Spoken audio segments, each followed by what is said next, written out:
అమ్మ 9 నెలలు మోస్తే నాన్న 25 ఏళ్ళు. రెండూ సమానమే అయినా నాన్న ఎందుకో వెనకబడ్డాడు.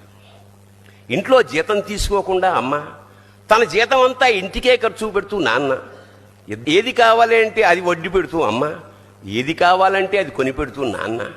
ఇద్దరి ప్రేమ సమానమే అయినా అమ్మకొచ్చిన పేరు ముందు నాన్న ఎందుకో బాగా వెనకబడ్డాడు.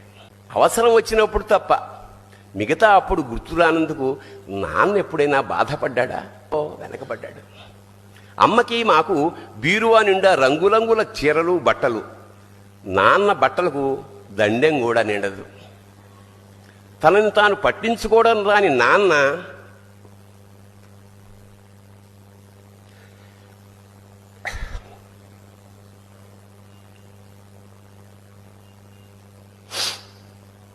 ఎందుకో మాకు కూడా పట్టనంత వెనకపడ్డాడు.